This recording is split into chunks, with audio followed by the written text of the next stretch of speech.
Welcome to our fireside gathering, dear listeners. Tonight, we venture into the elegant drawing rooms and shadowed corridors of London society, where wealth glitters like a mask and secrets fester beneath the finest silk.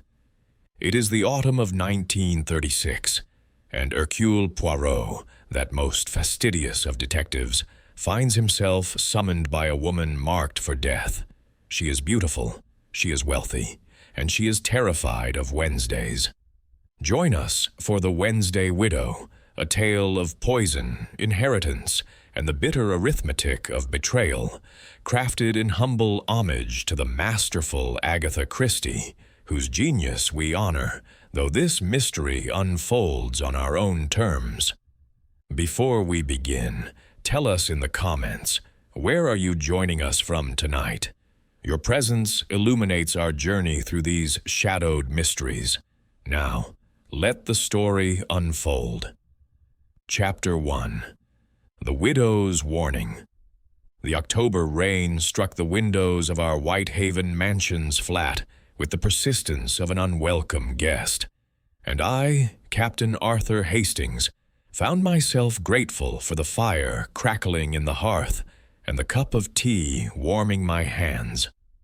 Poirot sat opposite me in his customary chair, his small, neat figure arranged with characteristic precision.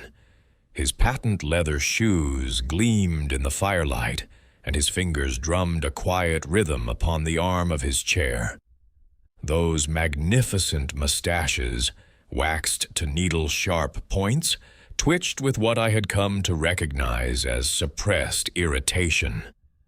"The symmetry, Hastings," he murmured, his egg-shaped head tilting toward the mantelpiece. "It offends." I followed his gaze to the pair of porcelain shepherdesses that Mrs. Pearson, our landlady, had installed during his recent absence. One stood a quarter-inch forward of the other. "Shall I adjust them?" "You shall not touch them at all, mon ami. Your sense of spatial arrangement, it is, how do you English say, somewhat lacking." Before I could defend my perfectly adequate sense of spatial arrangement, the doorbell rang. Poirot's eyebrows rose. "A visitor, in this weather. This suggests urgency, does it not?" A moment later, our page boy appeared in the doorway. "A Mrs. Ashworth to see you, sir.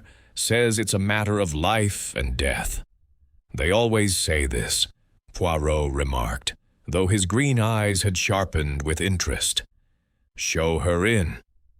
The woman who entered was perhaps 30 years of age, slender and striking, with dark hair arranged in the fashionable waves of the season, and a face that would have graced any society column.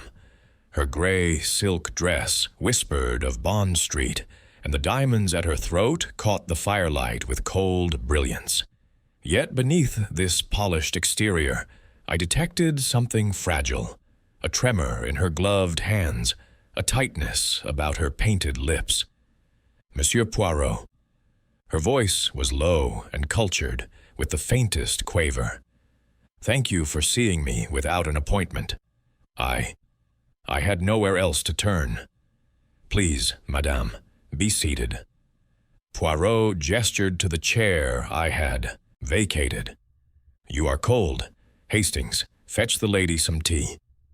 By the time I had poured a fresh cup, our visitor had composed herself, somewhat, though her fingers still trembled as she accepted the saucer. "You are Mrs. Ashworth," Poirot said. "The widow of Edmund Ashworth, the shipping magnate. Your husband died 6 months ago, I believe. My condolences." She looked up sharply. "You know of me?" "I read the newspapers, madame.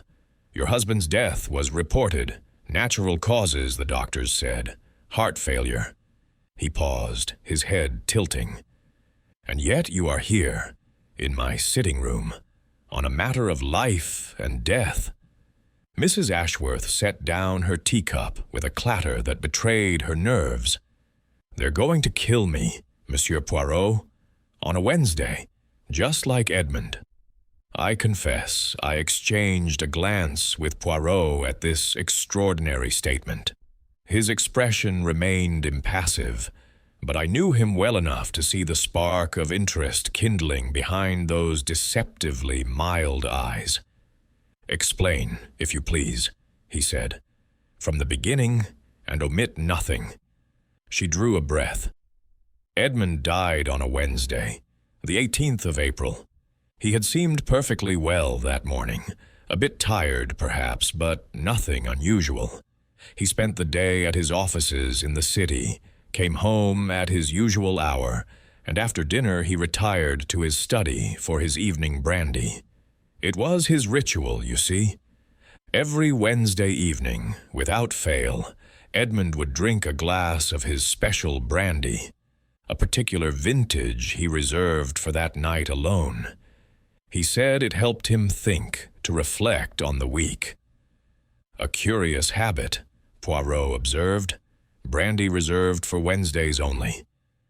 Edmund was a man of rigid habits, everything in its place, everything in its time. His Wednesday brandy was sacrosanct. No one else touched it.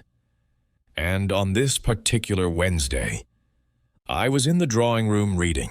At perhaps 9:30, I heard a crash from the study. I ran to him and found... Her voice caught. He was on the floor, convulsing. His face was gray, twisted. By the time Dr. Pemberton arrived, Edmund was dead. The doctor's diagnosis? Heart failure, brought on by overwork. Edmund had been under considerable strain with a business merger. Dr. Pemberton saw no reason to suspect otherwise, and nor did I, at first. But now, madame, now you suspect poison? Mrs. Ashworth reached into her handbag and withdrew a folded sheet of paper. Her hand shook as she passed it to Poirot. "This arrived 3 weeks ago. There have been 4 more since." Poirot unfolded the paper with his customary delicacy. I leaned over his shoulder to read. The message was composed of letters cut from newspapers and magazines, pasted onto plain white paper in the manner of anonymous communications the world over. "You killed him. You know you did. On a Wednesday, the widow will join her husband." "Charming," I muttered. "The others?" Poirot asked. Mrs. Ashworth produced 4 more sheets, each bearing a similar message. Poirot arranged them in sequence on the side table. "Everyone knows what you did. Murderess, poisoner. Wednesday, widow. The police cannot help you. No one can. This Wednesday, next Wednesday, soon." Poirot studied them in silence, his fingers steepled beneath his chin. At last he spoke. "These letters, they accuse you of murdering your husband. Tell me, Madame Ashworth, did you?" I started at the directness of the question, but our visitor met his gaze without flinching. "No, Monsieur Poirot, I did not kill Edmund. I may not have loved him. Ours was not a love match. But I had no reason to wish him dead." She lifted her chin. "I know what people whisper. The young wife, the old husband, the fortune. But Edmund was generous to me in life. I had everything I wanted. Why would I risk the noose for more?" "An excellent question," Poirot agreed. "And yet someone believes otherwise, someone who threatens your life." He tapped the letters. "These were posted in London?" "Yes, different postmarks, different districts." "And you have told the police?" A bitter laugh escaped her. Inspector Graves listened politely and suggested I was suffering from nerves. Widow's hysteria, he called it. He all but patted my hand and told me to take a rest cure. Ah, Poirot's mustache twitched. The good inspector. He is not known for his imagination. Tell me, madame, who resides at Ashworth House? Besides myself, Edmund's son, Geoffrey, from his first marriage. He's 24, lives in the East Wing. And Edmund's sister, Miss Prudence Ashworth. She has lived with the family for 30 years, manages the household. Anyone else? The staff. Dawson, the butler. He's been with the family since Edmund's father's time. Mrs. Blackwell, the cook. 3 housemaids. A valet, though Geoffrey inherited him from Edmund. And this Miss Prudence Ashworth, Poirot said, his tone light.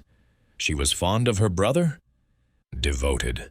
Prudence sacrificed everything for Edmund. Her youth, any chance of marriage, her own life. She ran his household for 3 decades. Mrs. Ashworth's voice hardened. She despises me, of course. Made that clear from the day Edmund brought me home. A shopkeeper's daughter in her eyes, unworthy of the Ashworth name. And the son? Mr. Geoffrey Ashworth? Geoffrey is... She hesitated. Complicated. He resented his father, I think. Edmund was a hard man, demanding, critical. Nothing Geoffrey did was ever good enough. But murder? She shook her head. Geoffrey hasn't the spine for it. Poirot rose and moved to the window, gazing out at the rain-lashed street. You said your husband's death was attributed to heart failure, but you now believe otherwise. Why? Because of what the letters say, because Edmund was healthy. The doctor had examined him only a month before and found nothing wrong with his heart. And because... She faltered. Yes, madame? Because of the brandy. After Edmund died, I couldn't bear to enter his study, but last week I finally made myself go in. I found the brandy decanter, the Wednesday decanter, still sitting on his desk. The servants hadn't touched it. I picked it up and noticed something strange. Go on? There was a residue, a faint white crust around the inside of the stopper. I thought nothing of it at first, but then I remembered something Edmund once said, how certain poisons leave no trace in liquid, but crystallize when dried. Poirot turned, his eyes gleaming. You have this decanter still? I locked it in the study. I haven't told anyone. Excellent. You have done well, Madame Ashworth. He retrieved his coat from the stand by the door. Hastings, fetch your hat. We are going to Ashworth House. Mrs. Ashworth rose, relief flooding her features. Then you'll help me? You believe me? Poirot paused, his small, neat figure silhouetted against the gray light from the window. I believe, madame, that someone wishes you to be very afraid. Whether that someone is a blackmailer, a murderer, or both, that the little gray cells will determine. He adjusted his cuffs with precise attention. But I make you this promise. Hercule Poirot, he does not permit his clients to be killed. It is bad for the reputation, you understand. Despite herself, Mrs. Ashworth laughed, a fragile sound but genuine. Now, Poirot said, tell me more of this Wednesday brandy ritual. Every detail, if you please. The habits of the dead, madame. They often reveal the methods of the living. As our cab rattled through the rain-slicked streets toward Kensington, Mrs. Ashworth spoke of her late husband's peculiar customs, his business affairs, his strained relations with his son. I listened with half an ear, my mind turning over the elements of the case. A wealthy man dead under suspicious circumstances, a young widow accused by anonymous letters, a household thick with resentment and old grievances. It was, I reflected, precisely the sort of puzzle that set Poirot's little gray cells humming with satisfaction. What I did not know then, could not have known, was that before the week was out, another Wednesday would come, and with it, another death. The widow's warning, it seemed, was more than mere hysteria. It was prophecy. Chapter 2. The Ashworth Legacy. Ashworth House stood in a quiet crescent off Kensington High Street, its Portland stone facade rising 4 stories into the gray October sky. It was a handsome building, Georgian in design, Victorian in its heavy respectability. Yet as our cab drew up before its iron railings, I felt an unmistakable chill that owed nothing to the weather. "Impressive," I remarked. "Cold," Poirot countered, eyeing the symmetrical windows with something approaching approval. "But the proportions, they are correct. This is something." Mrs. Ashworth led us up the front steps, where the door swung open before she could reach for the bell. The butler who admitted us was a tall, stooped figure with silver hair and the expressionless face of a man who had witnessed generations of family drama without permitting any of it to register. "Dawson," Mrs. Ashworth said, "these gentlemen are here on a private matter. We shall be in my husband's study. We are not to be disturbed." "Very good, madam." Dawson's gaze flickered over Poirot and myself with professional assessment. "Shall I bring refreshments?" "Coffee, please. And Dawson," she hesitated, "has anyone been in the study since I locked it last week?" "No, madam. As you instructed." We followed Mrs. Ashworth through a marble-floored entrance hall, past portraits of stern-faced Ashworths dating back a century or more, and down a paneled corridor to a heavy oak door. She produced a key from her bag and turned it in the lock. Edmund Ashworth's study was a temple to masculine success. Leather armchairs flanked a carved marble fireplace. Bookshelves lined the walls, filled with leather-bound volumes that looked more decorative than read. A massive mahogany desk dominated the center of the room, its surface bare save for a brass inkstand, a blotter, and, there, catching the weak light from the window, a crystal decanter. Poirot moved toward it with the reverence of a priest approaching an altar. "This is the decanter? The Wednesday brandy?" "Yes, I haven't touched it since I noticed the residue." Poirot withdrew a handkerchief from his breast pocket and lifted the crystal stopper with exquisite care. He held it to the light, turning it slowly. I stepped closer and saw what Mrs. Ashworth had described, a faint white crust, barely visible, tracing the inner rim. "Hastings, observe." Poirot's voice was soft. "This crystallization, it is consistent with certain alkaloid compounds, arsenic perhaps, or something more exotic." He replaced the stopper and turned to our client. "This decanter, who had access to it?" "Anyone in the household, I suppose. Edmund kept it here in the study, but he never locked the door during the day." "And who poured his brandy on the evening of his death?" Mrs. Ashworth frowned. "Edmund poured his own. That was part of the ritual. He was very particular. The precise measure, the specific glass." She gestured toward a cabinet near the window, where a set of crystal tumblers stood in a neat row. "No one else touched the brandy that evening? Not Dawson, not a housemaid?" "No, I'm certain of it." Poirot nodded slowly, his eyes traveling around the room.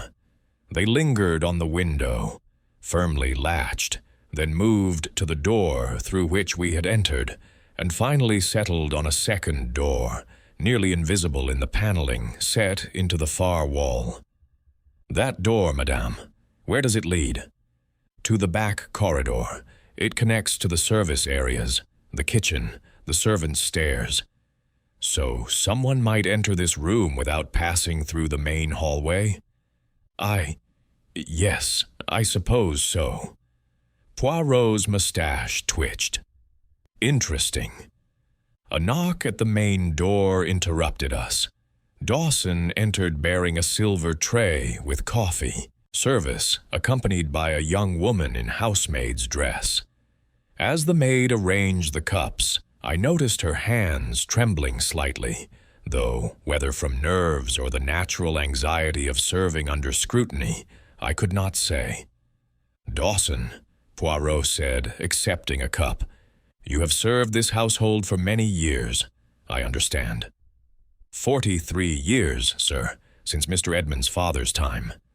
Then you knew Mr. Edmund well, his habits, his routines, as well as anyone, sir. Tell me of the Wednesday brandy. When did this custom begin?" Dawson's expression remained impassive, but I thought I detected a flicker of something, sadness, perhaps, in his rheumy eyes. "Mr. Edmund began the practice after his first wife died, sir, nearly 15 years ago. He said it helped him think, to reflect. And no one else ever touched this brandy? Poured it for him, perhaps, or moved the decanter?" "Never, sir. Mr. Edmund was most particular." "Even Miss Prudence? She managed the household, did she not?" A slight hesitation.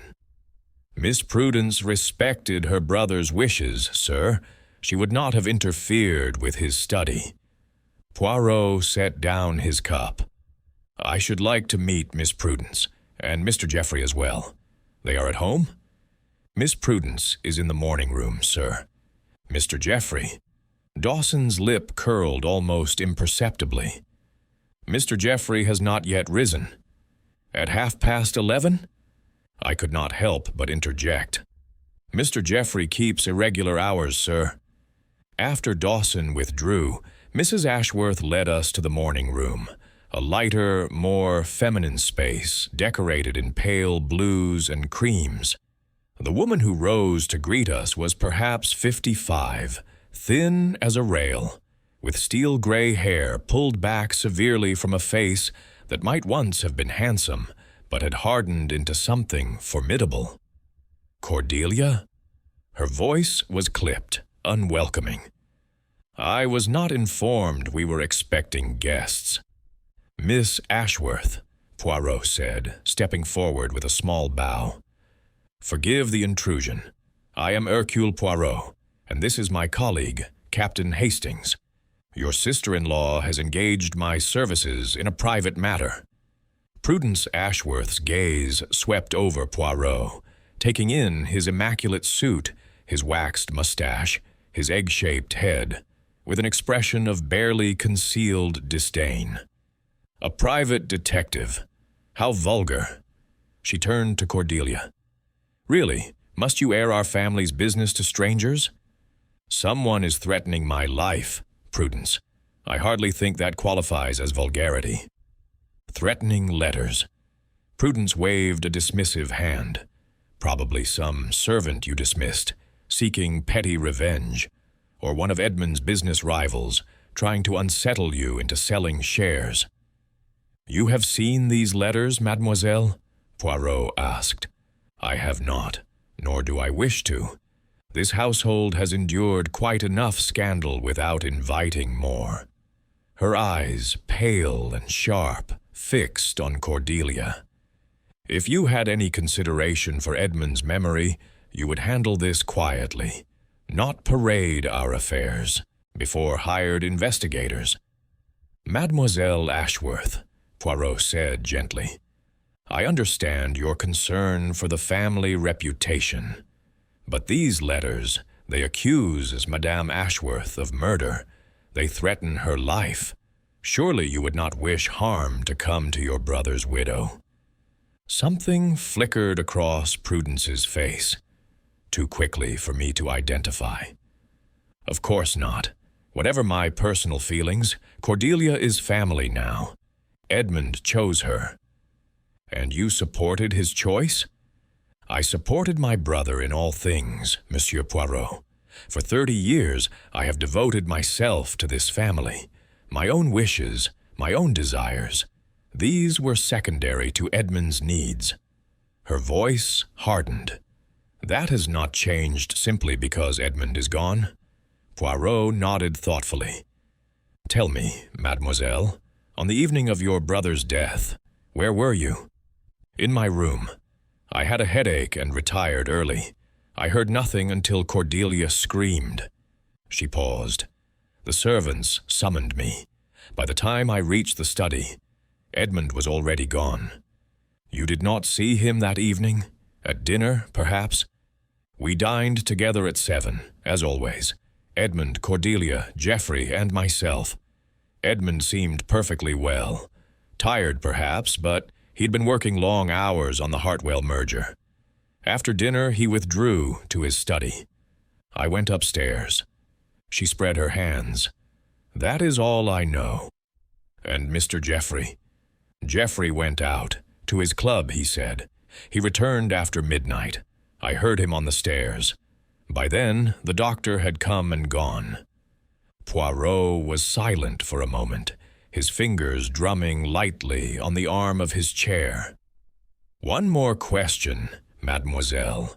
Your brother's will, you are familiar with its contents? Prudence's face tightened. Edmund left the bulk of his estate to Cordelia. This house, the business shares, the investments. Geoffrey received a quarterly allowance, conditional on good behavior. I received, she drew a breath, a modest annuity, and the right to remain in this house for my lifetime. This was satisfactory to you? It was Edmund's wish. His wishes were always satisfactory to me. But her hands, I noticed, had clenched in her lap, the knuckles white beneath the thin, papery skin. We found Geoffrey Ashworth in the conservatory, nursing a cup of black coffee and the remnants of what appeared to be a significant hangover. He was a young man of perhaps 24, fair-haired and weak-chinned, with the petulant mouth of a child denied a treat. Detectives? He laughed, a harsh, humorless sound. Good Lord, Cordelia, what have you done now? I've done nothing, Geoffrey. Someone is threatening me. Can't imagine why. He drained his coffee and set the cup down with a clatter. Beloved stepmother, pillar of the community, unless, of course, the letters have something to do with how quickly father's fortune changed hands. Mr. Ashworth, Poirot interjected smoothly. You were not on good terms with your father? Geoffrey's expression soured. Is anyone on good terms with a man who considers them a perpetual disappointment? Father thought I was weak, dissolute, lacking in ambition. He made his opinion clear at every opportunity. And yet you remained in his household. Where else would I go? Father controlled the purse strings. The allowance he left me barely covers my club fees. He glanced at Cordelia, all while his charming young wife lives in splendor on his fortune. You resent Madame Ashworth? I resent being treated like a beggar in my own family home, Monsieur Poirot. Whether that resentment extends to anonymous threats. He shrugged. I leave that to your professional judgment. Poirot studied him for a long moment. On the evening of your father's death, you were at your club. Which club, if I may ask? The Dorian. I arrived at 9, left around midnight. Plenty of witnesses, if you're wondering. And you noticed nothing unusual about your father that day? His manner, his health? Geoffrey hesitated. He seemed distracted at dinner. Kept looking at Aunt Prudence, I thought, as if he wanted to say something. He shook his head. But that was father, always brooding over something. After Geoffrey dismissed us with a wave of his hand, Poirot and I stepped into the garden. The rain had stopped, but the sky remained gray and heavy, pressing down on the city like a lid. Well, Poirot? I asked. What do you make of them? He was silent for a moment, gazing back at the house. I make of them, Hastings, a family bound together by money and resentment, the sister who sacrificed everything and received little in return, the son who was never good enough, the widow who inherited a fortune she claims not to have wanted. You suspect one of them? I suspect all of them, mon ami, and none of them. He turned, his green eyes sharp. "But of one thing I am certain. The letters, they did not come from outside this house. The knowledge they contain, the accusations they make, these require intimate understanding of Edmund Ashworth's death. The killer, Hastings, is here, within these walls, and they are not finished." "You think there will be another murder?" Poirot's expression grew grave. "I think, my friend, that Wednesday is coming, and we have precious little time." Chapter 3. Shadows of Wednesday. The servants' hall at Ashworth House occupied a warren of rooms in the basement, accessible by a narrow staircase that descended from the main corridor. Poirot navigated these stairs with evident distaste, one hand pressed to the wall for balance, his patent leather shoes picking their way carefully over the worn stone. "The domestics, Hastings," he murmured. "They see everything and are seen by no one. It is a curious paradox of the English household. Non? The invisible witnesses.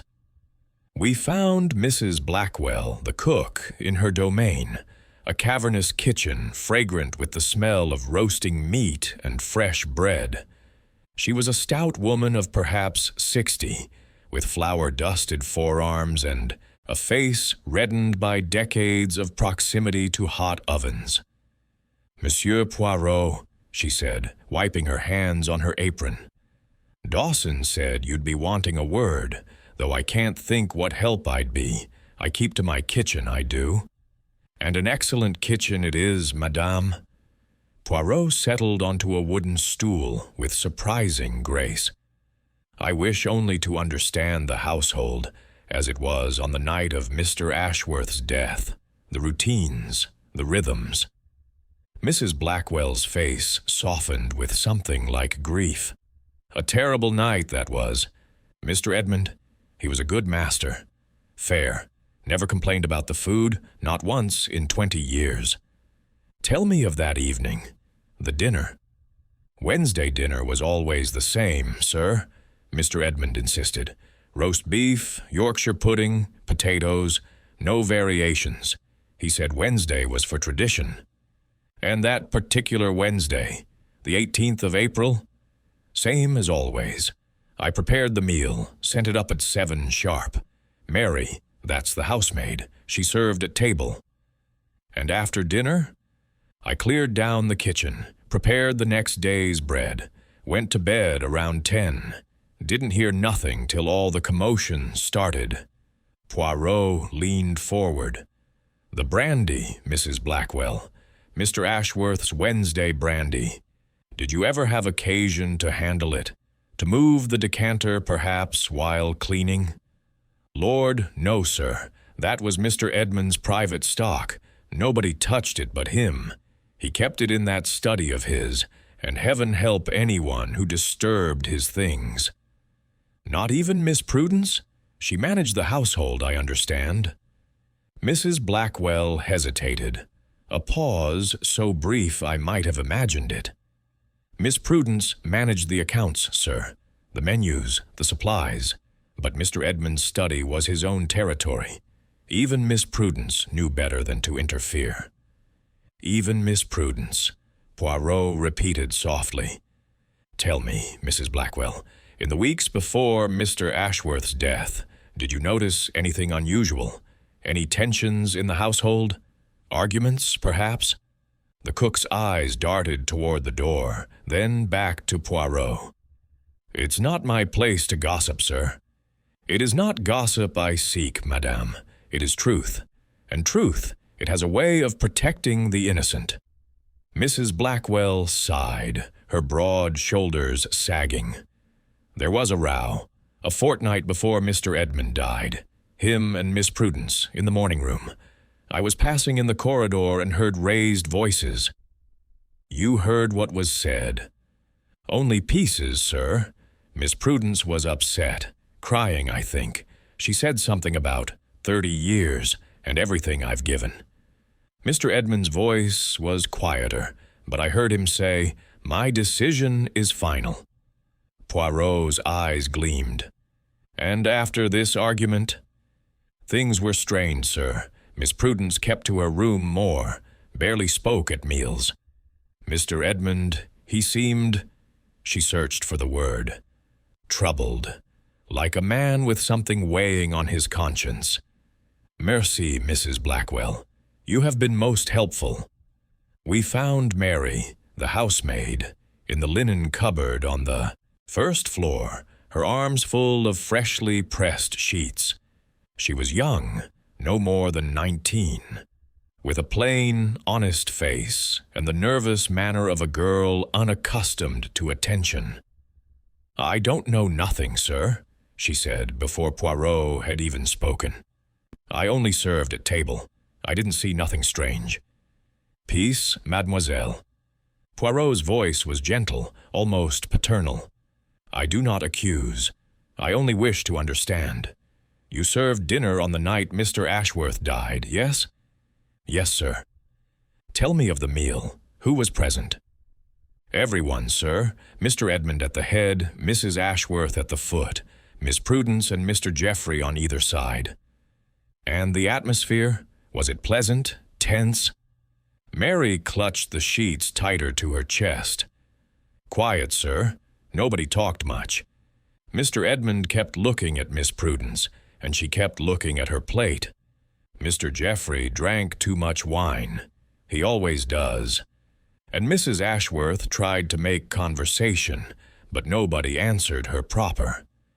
And after dinner, Mr. Edmund went to his study, said he had papers to review. Miss Prudence went upstairs, said she had a headache. Mr. Geoffrey called for his coat and went out. Mrs. Ashworth went to the drawing room." "You saw Mr. Edmund enter his study?" "Yes, sir. I was clearing the dining room. I saw him go down the corridor and close the door." "And you saw no one else approach the study that evening?" Mary hesitated.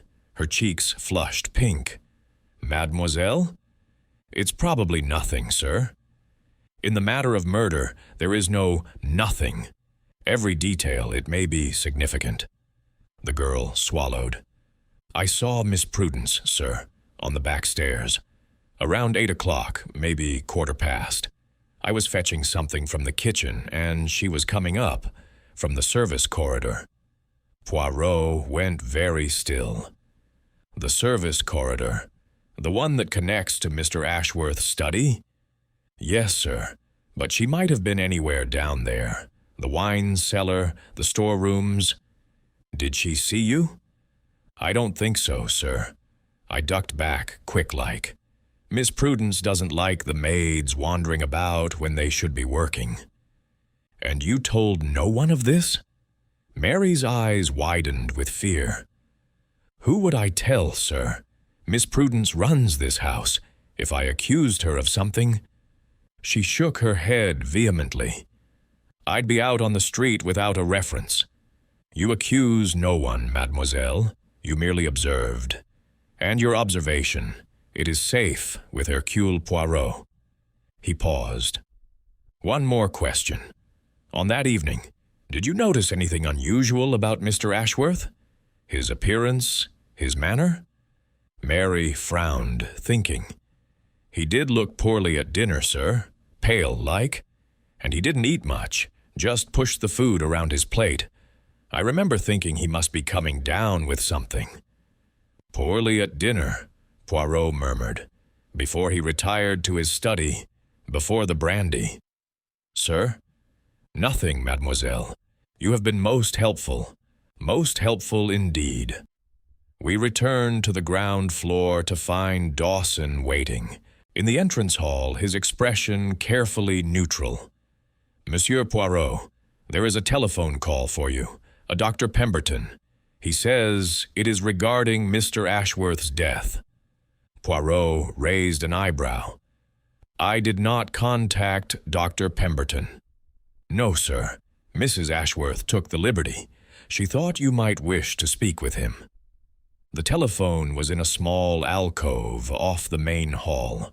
Poirot took the receiver while I stood nearby, straining to hear both sides of the conversation. "Dr. Pemberton, this is Hercule Poirot. I understand you attended Mr. Edmund Ashworth on the night of his death." The voice on the other end was thin and reedy, distorted by the telephone line. "Indeed, Monsieur Poirot. A tragic case. Heart failure, as I certified. Though I confess Mrs. Ashworth's call this morning has given me pause." "Oh, in what way?" "She mentioned poison, asked if I had considered it at the time. The truth is, I did not. Edmund Ashworth was 63 years old, overweight, and under considerable stress. Heart failure was the obvious diagnosis, but if there were poison involved—" "The symptoms, doctor. Describe them precisely." "Convulsions, facial contortion, rapid pulse followed by cardiac arrest.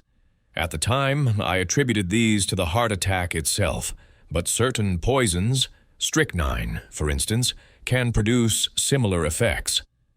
"And the timing? When did these symptoms begin?" "Mrs. Ashworth found him at 9:30. He was already convulsing.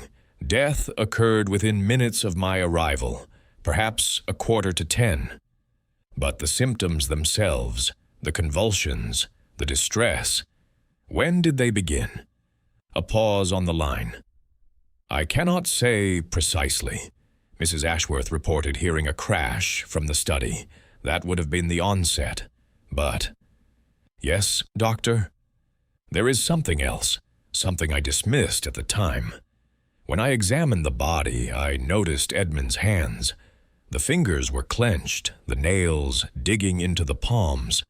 But more than that, his right hand was clutching at his stomach. His stomach, not his chest." "Precisely. Heart attack victims typically clutch their chests, their left arms. Edmund was holding his stomach, as if in gastric distress. I noted it in passing, but thought nothing of it.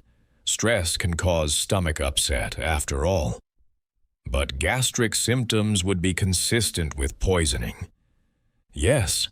Dr. Pemberton's voice had grown troubled. "Yes, they would. Monsieur Poirot, do you believe Edmund Ashworth was murdered?" "I believe, doctor, that the truth is rarely as simple as it first appears. Tell me, is it possible to determine the presence of poison from a body 6 months buried?" "Exhumation?" The doctor sounded shocked. "That would require considerable legal authority. And even then, certain poisons degrade over time. If the killer chose wisely, then the evidence may be lost forever. I understand." Poirot's jaw tightened. "One final question, doctor. You examined Mr. Ashworth 1 month before his death. A routine examination, I understand. What were your findings?" "Edmund was in excellent health for a man his age. Blood pressure slightly elevated, but nothing concerning. His heart was strong. I told him he would live another 20 years if he reduced his stress and lost a stone or two. And yet he died of heart failure.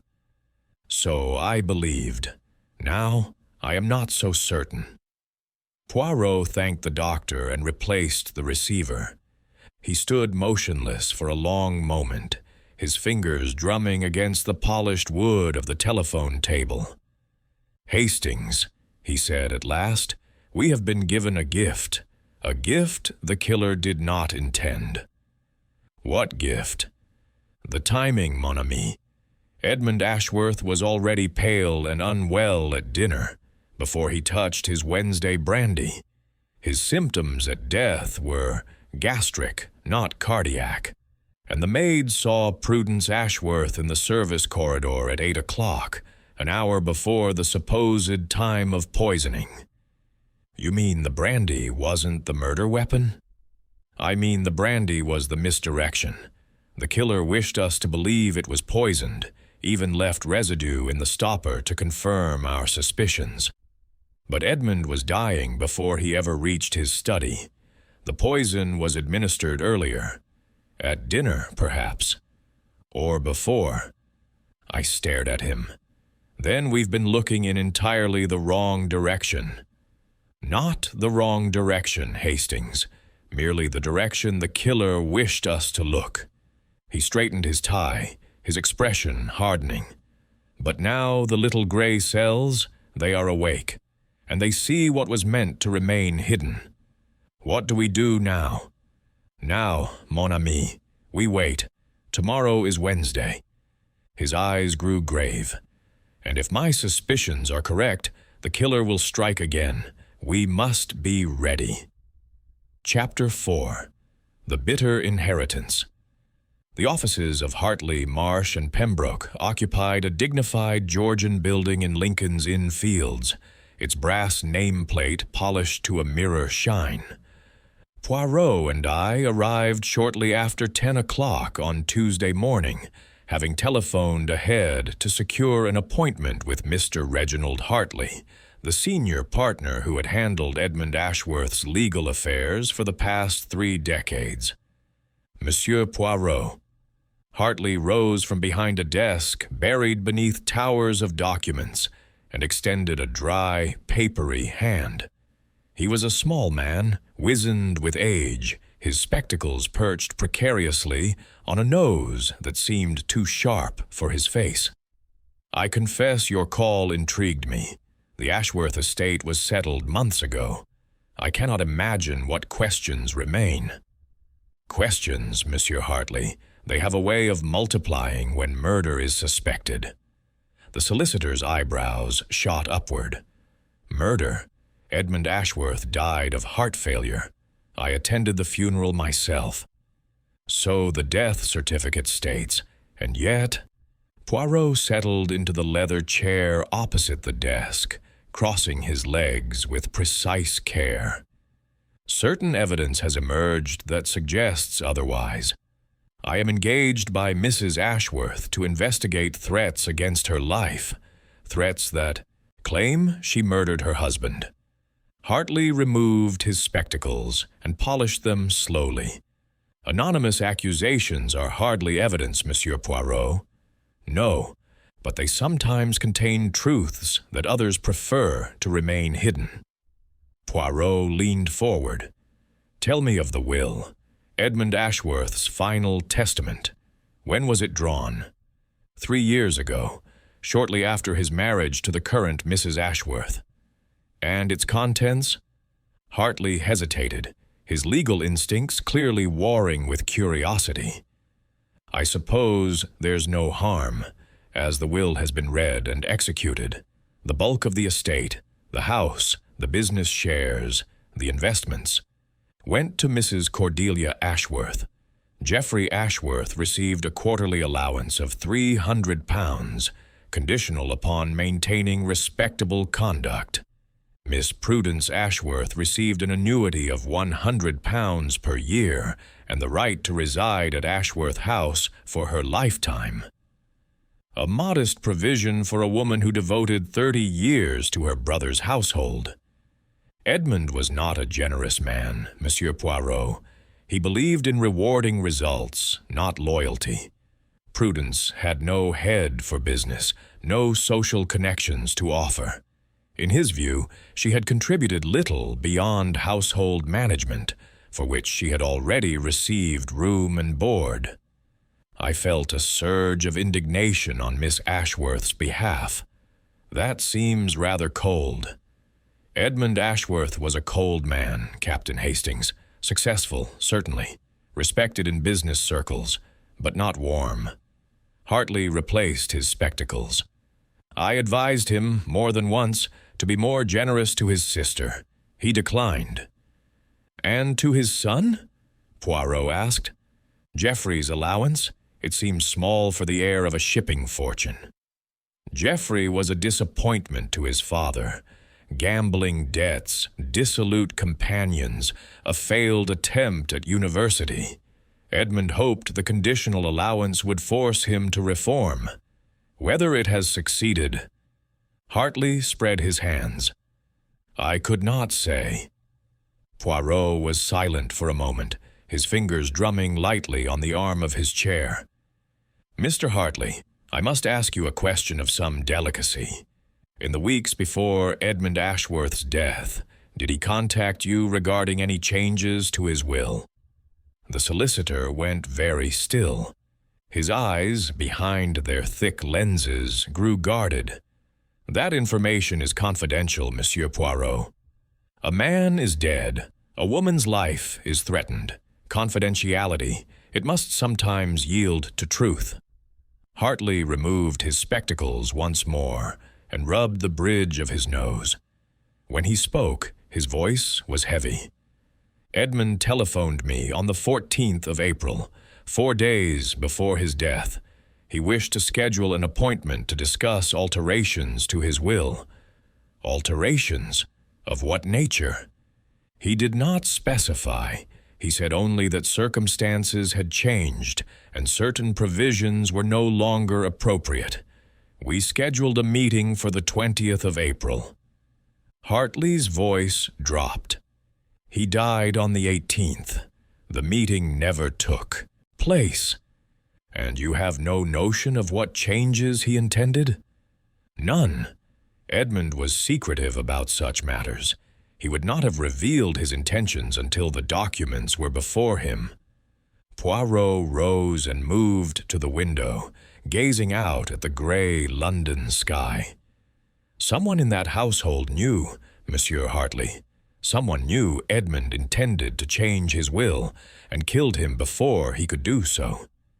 That is a grave accusation. It is a grave crime." Poirot turned. "One more question. The first, Mrs. Ashworth, Geoffrey's mother. How did she die?" Hartley blinked at the apparent change of subject. "Margaret, an illness, consumption, I believe. She wasted away over several months. A terrible tragedy. She was barely 40. And her will, did she leave anything to Geoffrey directly?"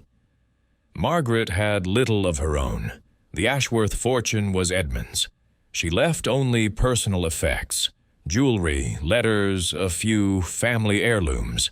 These went to Geoffrey, naturally." "And to Miss Prudence? Was Margaret close to her sister-in-law?" Hartley hesitated again. "They were not unfriendly. Margaret was a gentle soul, very different from Edmund.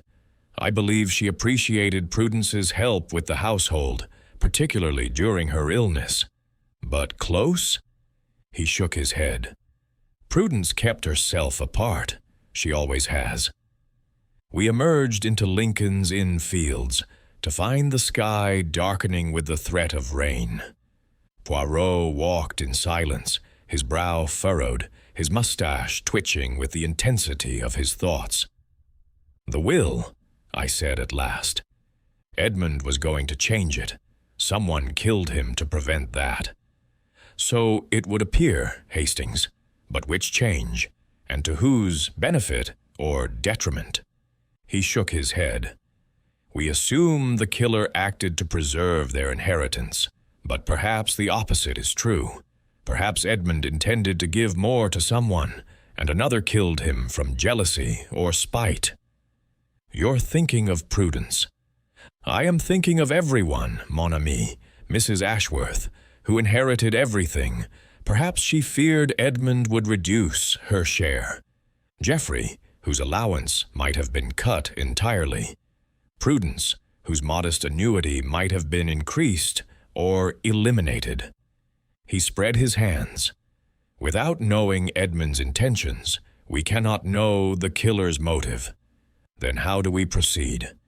We return to Ashworth House. Tomorrow is Wednesday, Hastings. If the killer intends to strike again, they will do so soon. We must be vigilant." We arrived at Ashworth House to find the household in uproar.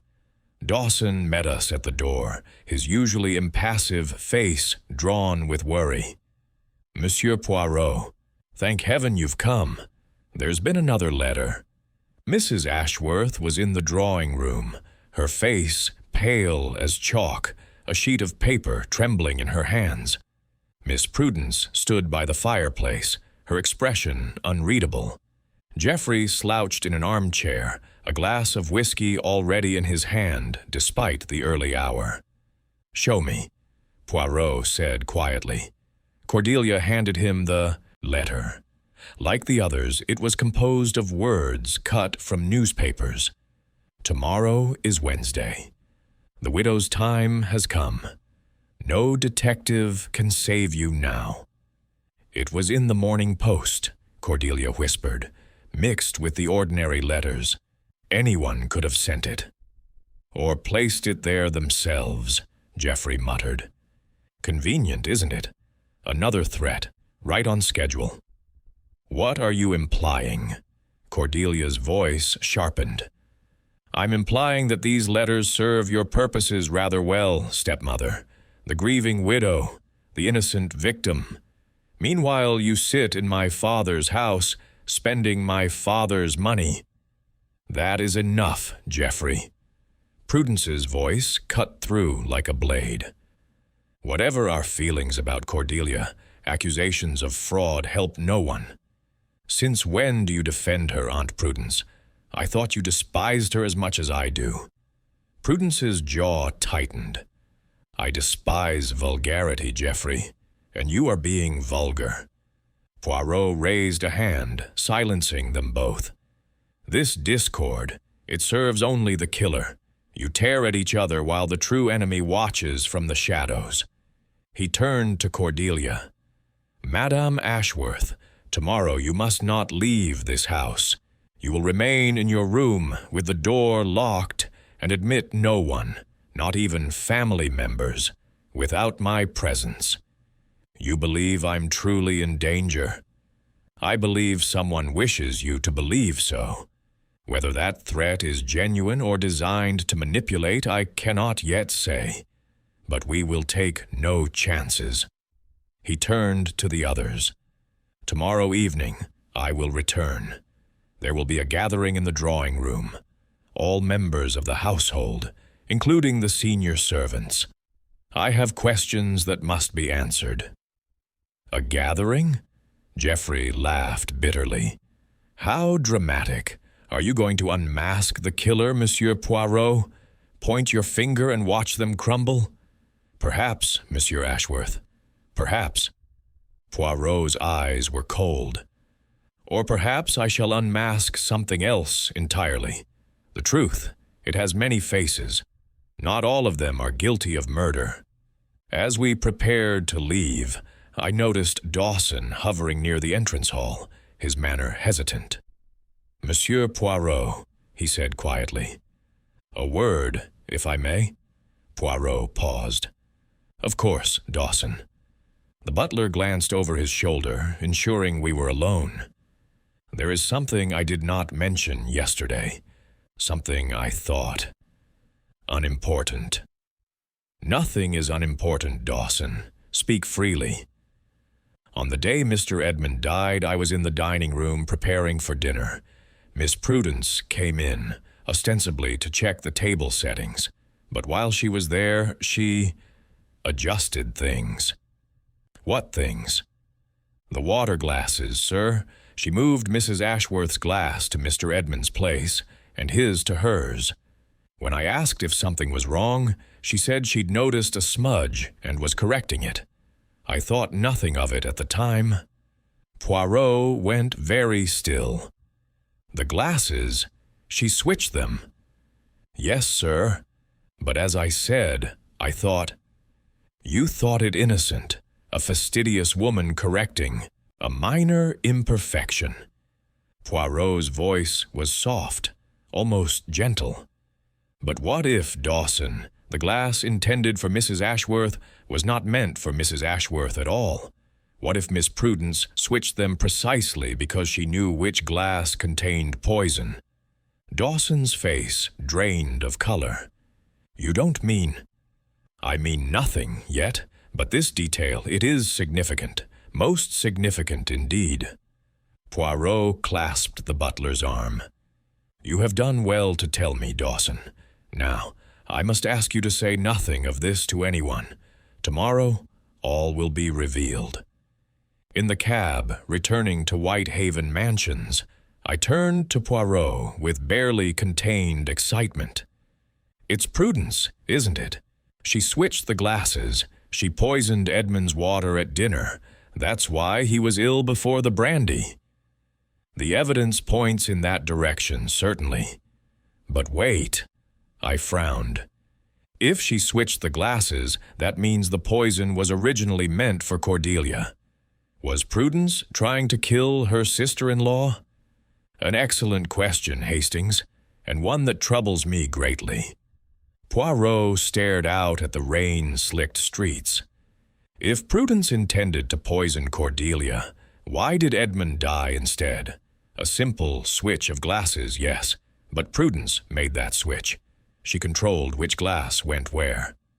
Perhaps she changed her mind, decided to kill Edmund instead of Cordelia. Perhaps, or perhaps—" He broke off, shaking his head.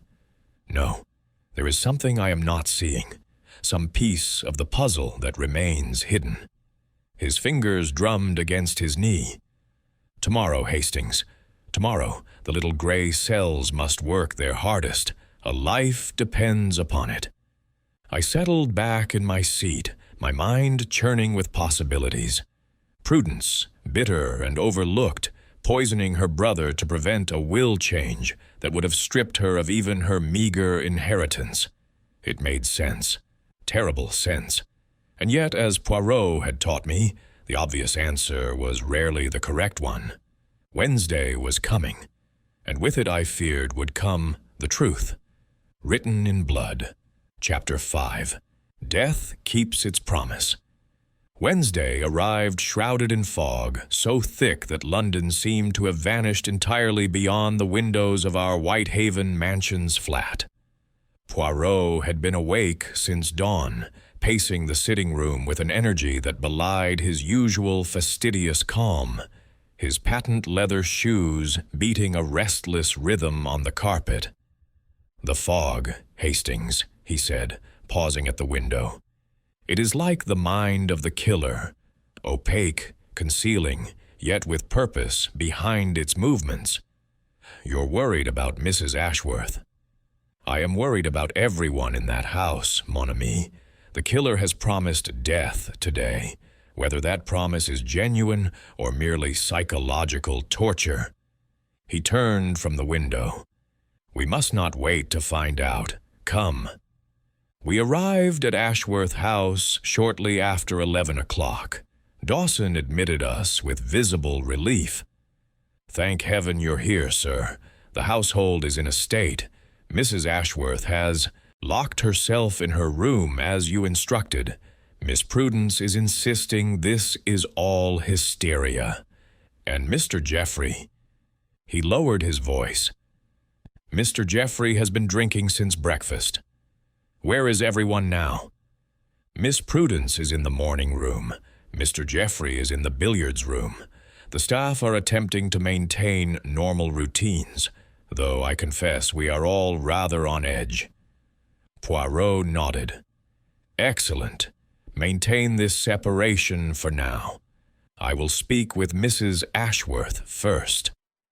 Cordelia's room was on the second floor, a spacious chamber decorated in soft blues and creams. She answered our knock immediately, her face drawn with sleeplessness. "I've done exactly as you said," she told us, locking the door behind us. "I haven't left this room since last night. I even had Mary bring my meals on a tray." "Good." Poirot moved to the window, checking the lock. "And you have admitted no one else?" "No one, though Prudence knocked earlier, insisting we needed to discuss household accounts. I told her it could wait." "Most wise." He turned to survey the room, his gaze lingering on the tea service that sat on a small table by the fireplace. "This tea, when was it brought?" "An hour ago. Mary brought it." Poirot lifted the pot, examining it carefully. He poured a small amount into a clean cup, sniffed it, then set it aside without tasting. "You will drink nothing more today unless I personally approve it." "Nothing." Cordelia's eyes widened. You think they would poison me here, in my own room? I think, madame, that a killer who has succeeded once will not hesitate to succeed again. He moved toward the door.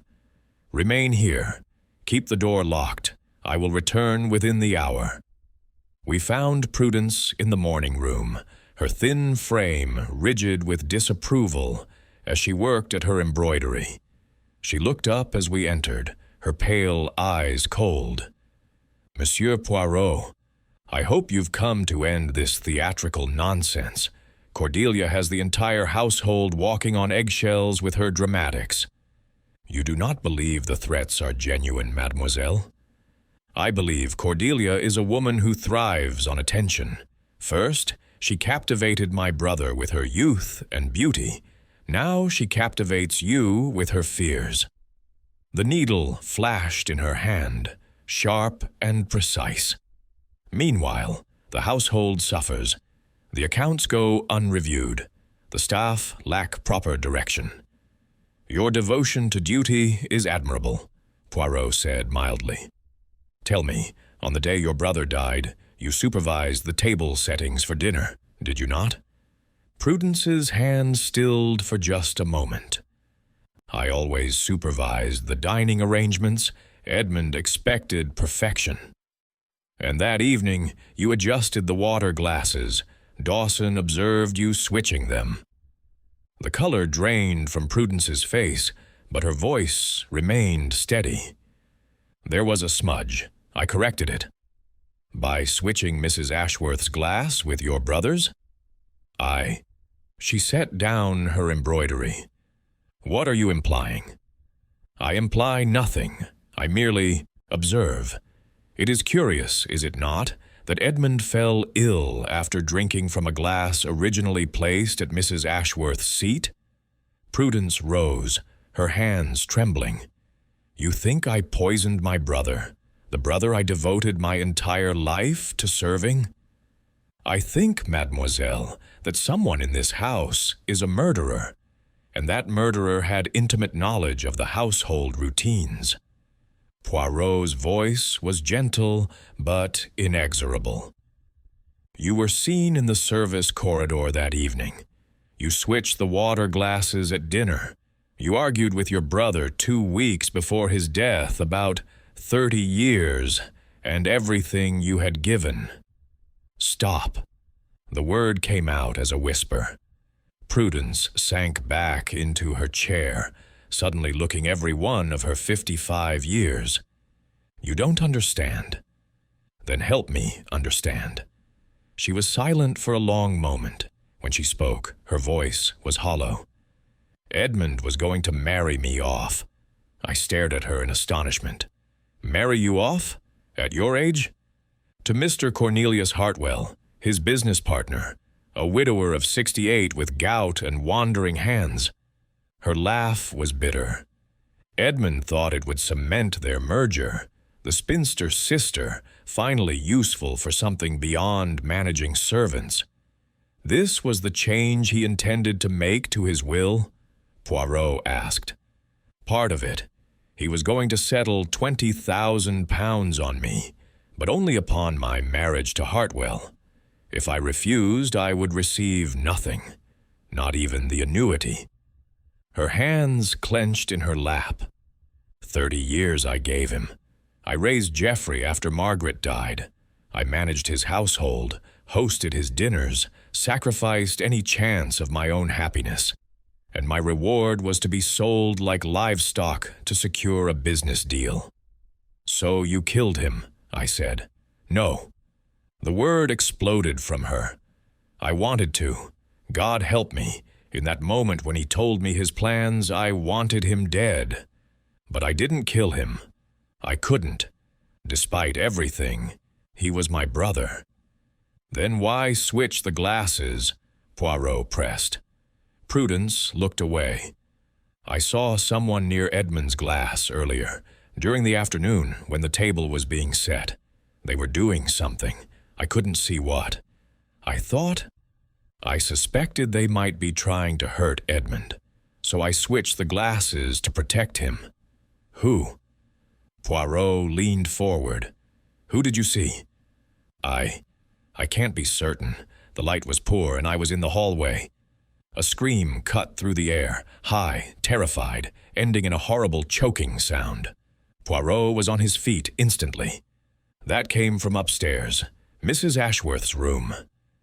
We raced up the stairs, Prudence close behind us. The door to Cordelia's room stood ajar, the door she had locked behind us not 30 minutes before. Poirot pushed it open and stopped so abruptly that I nearly collided with him.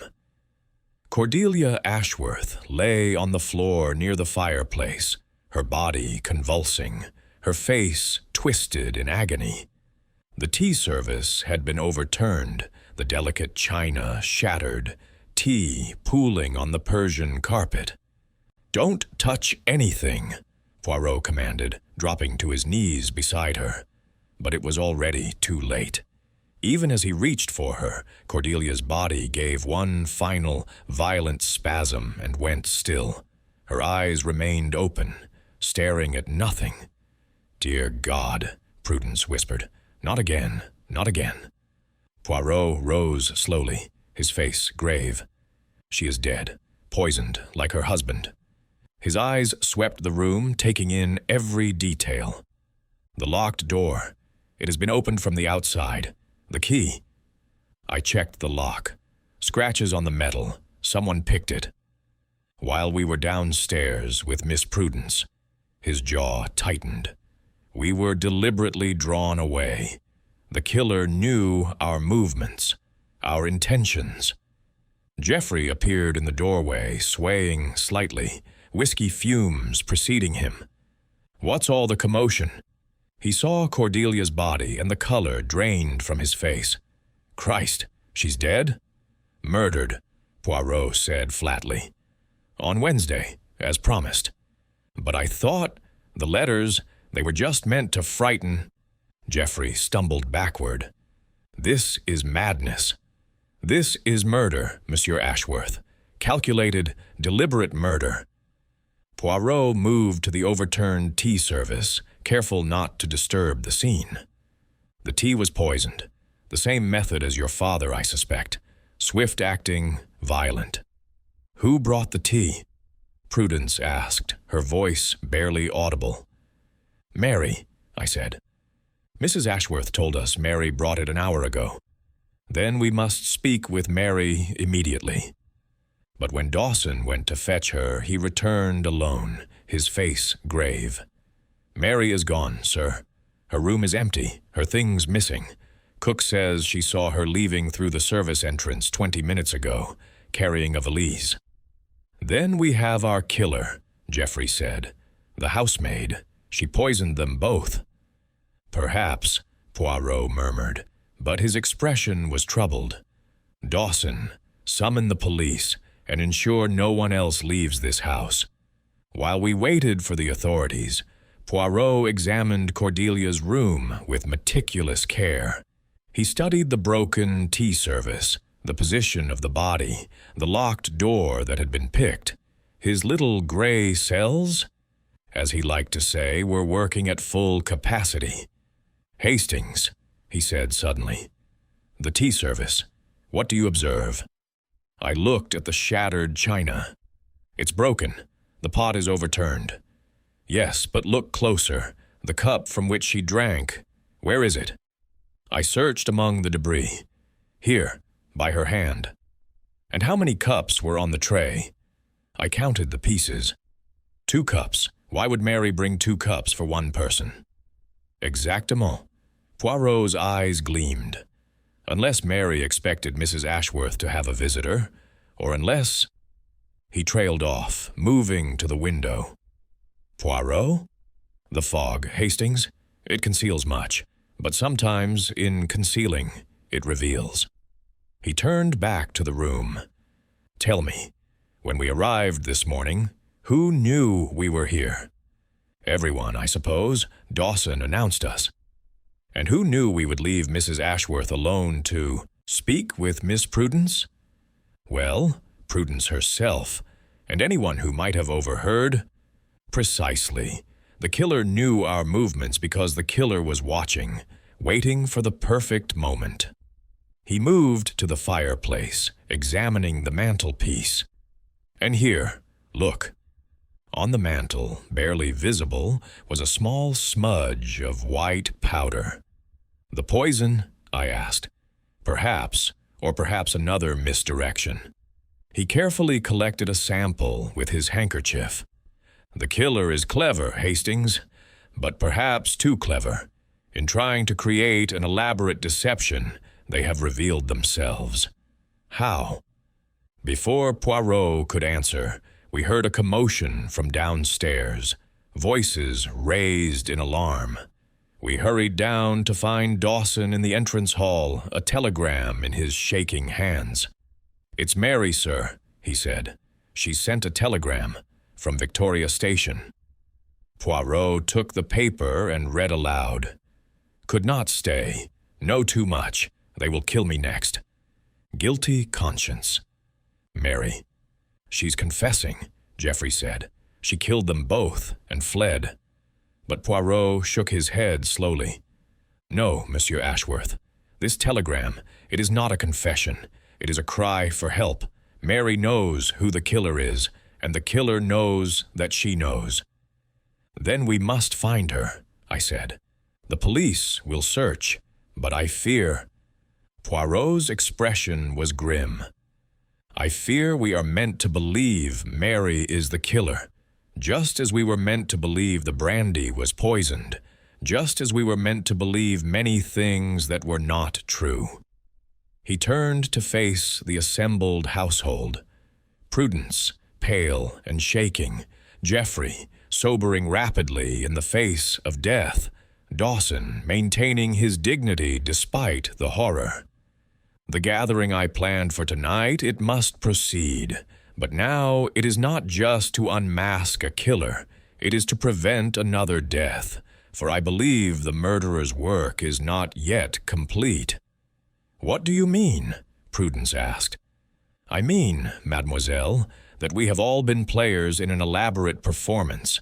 The Wednesday widow is dead, as promised, but the true target, the ultimate victim, they may yet live, unless we can penetrate the fog of deception before it is too late." Thunder rolled across London, and rain began to lash against the windows. The Wednesday widow had kept her appointment with death, but Hercule Poirot was not finished with Wednesday yet. Chapter 6. The Pattern Revealed. Inspector Graves of Scotland Yard was a man who preferred his murders straightforward. A jealous spouse, a greedy heir, a business partner with clear motive.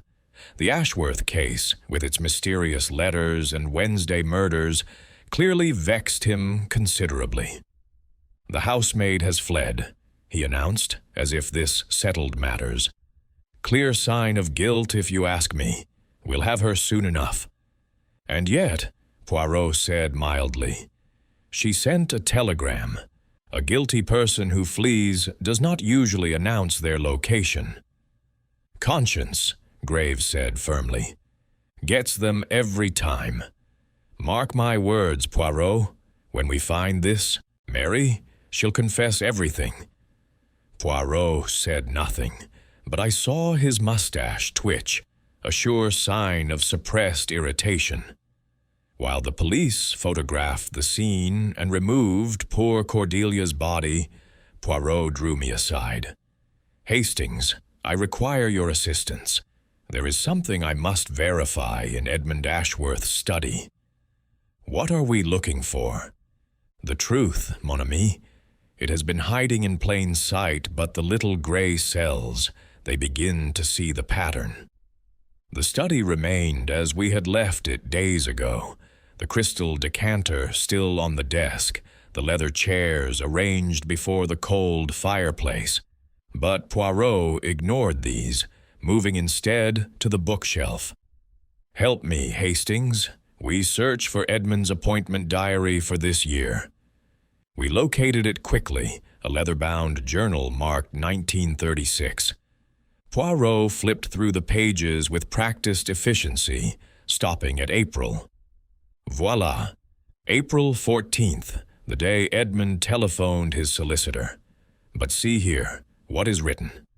I peered at Edmund's cramped handwriting. It says, P.A., truth finally known, must act. P.A., Poirot murmured. Prudence Ashworth? But no, look at the previous entries. I scanned backward through the diary.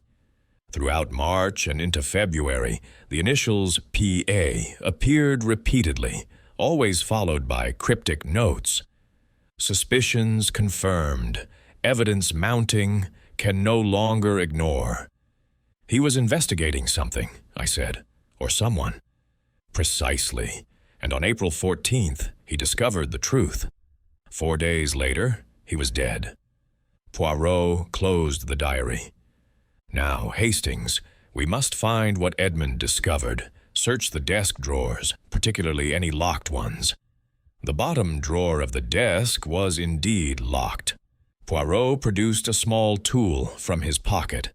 I had long since stopped asking where he acquired such things, and within moments, the lock clicked open.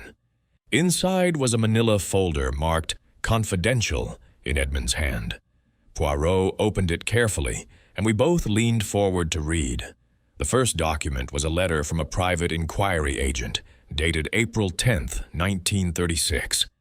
Mr. Ashworth, as per your instructions, I have completed my investigation into the death of your first wife, Margaret Ashworth. While the official cause of death was consumption, certain irregularities have come to light. I have discovered that the physician who attended Mrs. Ashworth during her final illness, Dr. Morrison, left England rather suddenly after her death, relocating to Canada. Before his departure, he confided to a colleague that he had grave doubts about the nature of Mrs. Ashworth's illness, but felt pressured to sign the death certificate. Furthermore, my inquiries have revealed that certain symptoms Mrs. Ashworth exhibited, particularly the gastric distress and gradual weakening, are consistent with slow poisoning, rather than consumption. I await your instructions on how to proceed. Mon Dieu, Poirot breathed. Margaret Ashworth was murdered, Edmund's first wife. 15 years ago, I said, my mind reeling. But who? The second document provided the answer. It was another letter, this one dated April 13th. Mr. Ashworth, following your telegram, I've obtained the information you requested. The purchase records from Harrod's Pharmacy show regular acquisitions of Fowler's Solution, arsenic-based tonic, throughout 1921, the year of Mrs. Ashworth's death. These purchases were made on an account in the name of P. Ashworth. While this could refer to yourself, the signature on file matches neither your hand nor that of the late Mrs. Margaret Ashworth. I have obtained a sample of this signature, which I enclose for your examination. Poirot lifted the final sheet, a photographic copy of a signature. Even I could see it clearly matched the handwriting we had observed on household accounts throughout the house. Prudence? I gasped. Prudence killed Margaret 15 years ago. And Edmund discovered it, Poirot said gravely. On April 14th, he knew his sister had murdered his first wife, the woman who had raised his son, managed his household, whom he had trusted completely. She was a murderess. That's why he was changing his will, not to marry her off to Hartwell, but to cut her out entirely. But wait, Poirot frowned. If Prudence killed Edmund to prevent exposure, why did she switch the water glasses? Why protect him? Before I could answer, we heard footsteps in the corridor. Poirot quickly returned the folder to the drawer and locked it. Dawson appeared in the doorway. Monsieur Poirot, Inspector Graves wishes everyone assembled in the drawing room. He says he has news about Mary. The drawing room was thick with tension. Prudence sat rigidly in a high-backed chair, her face a mask. Geoffrey stood by the window, a fresh drink in hand despite the early hour. Mrs. Blackwell and Dawson waited near the door, their professional composure barely maintained. Inspector Graves stood before the fireplace, looking pleased with himself. "We've found the housemaid," he announced, "at Victoria Station, trying to board a train to Dover. She's being brought back now." "Is she unharmed?" Poirot asked quickly. "Scared out of her wits, but unharmed." Graves rocked on his heels. "She'll be here within the hour. Then we'll get our confession." "I think not, Inspector," Poirot said.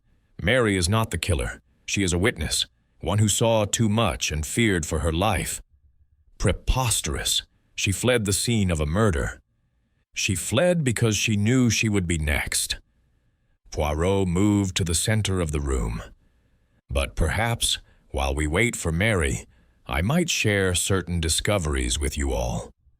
He produced the folder from inside his jacket. He must have retrieved it while Dawson's back was turned, and held it up.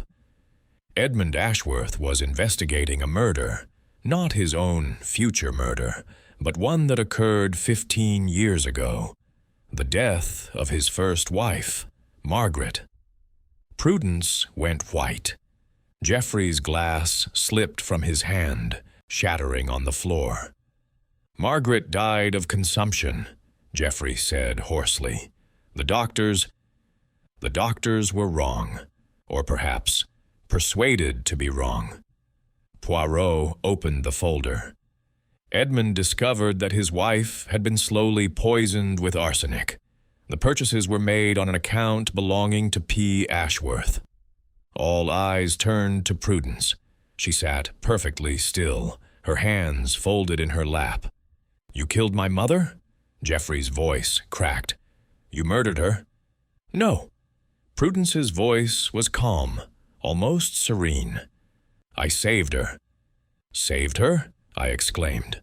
Prudence rose, moving to the window where rain still lashed against the glass. "Margaret was suffering.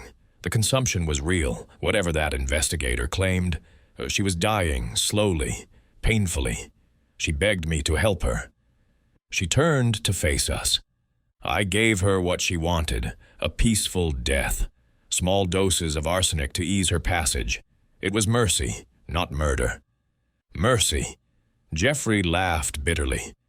"You murdered my mother and call it mercy? Your mother, who was kind to me, who was the only person in this house who ever showed me genuine affection." Prudence's composure cracked slightly. "Yes, I helped her die, and I have lived with that burden for 15 years.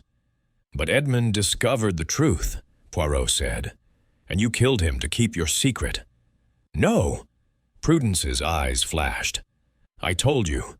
I switched the glasses to protect him. I saw—" She stopped abruptly. "You saw who, mademoiselle? Who was near Edmund's glass?" Before she could answer, Dawson re-entered. "Mary has arrived, sir, with a police escort." Mary was brought in, trembling and tear-stained.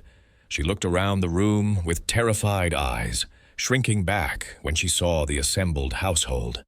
"Mary," Poirot said gently, "you are safe now. Tell us what you saw. Tell us why you ran." Mary swallowed hard. "I saw who brought the tea to Mrs. Ashworth this morning. It wasn't me, sir. I never brought no tea. I was in the kitchen all morning, cook can tell you."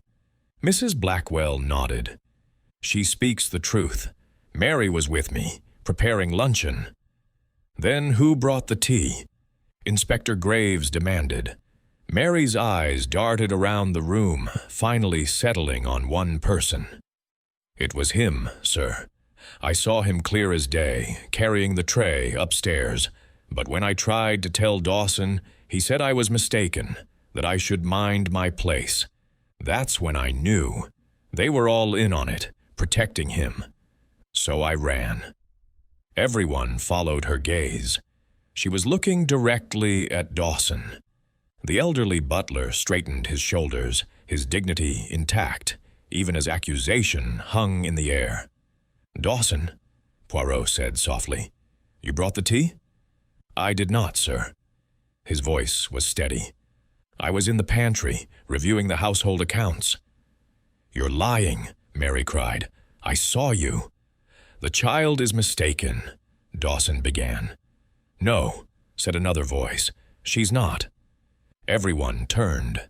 Geoffrey Ashworth stepped forward, his face pale but determined.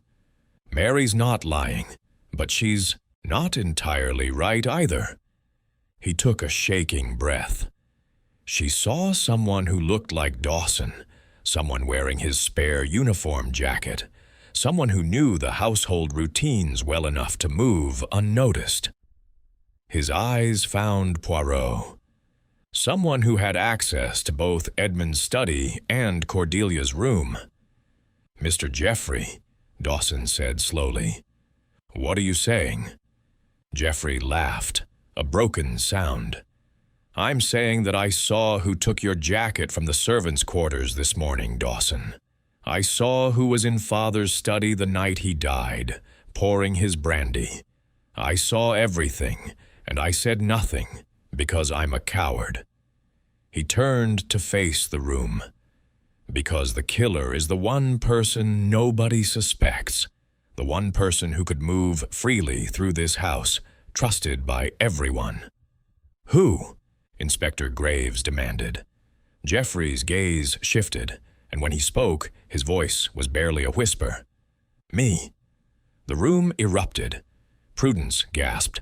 Mrs. Blackwell crossed herself. Inspector Graves stepped forward, reaching for his handcuffs. "No," Poirot said firmly. "Monsieur Geoffrey, you are protecting someone. Noble, perhaps, but unnecessary. The real killer will reveal themselves soon enough." "I don't understand," Graves said. "Is he confessing or not?" "He is lying," Poirot said. "Geoffrey was at his club when Edmund died. Multiple witnesses confirmed this. He could not have poisoned his father. But Cordelia was killed while Geoffrey was with us in plain sight." Poirot shook his head. "No, Inspector. Geoffrey knows who the killer is and seeks to protect them, perhaps because he feels he failed to protect his mother all those years ago." Geoffrey's composure shattered. He sank into a chair, burying his face in his hands. "Then who?" Prudence asked. "If not Geoffrey, if not Mary, if not me, who killed them?" Poirot's gaze swept the room, taking in each face. "Someone who has been here all along, someone who knew every routine, every habit, someone who had opportunity and motive we have not yet understood." He moved to the tea service that had been brought for our gathering, a fresh set, untouched by tragedy. He lifted the pot, examining it thoughtfully. "Tell me," he said, "this morning, who prepared the household tea? Not the poisoned tea, the regular morning service?" "I did," Mrs. Blackwell said, "as always." "And who carried it to the various rooms?" "Well, normally Mary does, but she was helping me with luncheon, so—" She paused, frowning. "That's odd. I set the tray for Mrs. Ashworth's room on the counter, but when I looked again, it was gone. I assumed Mary had taken it after all." "But Mary was with you the entire time?"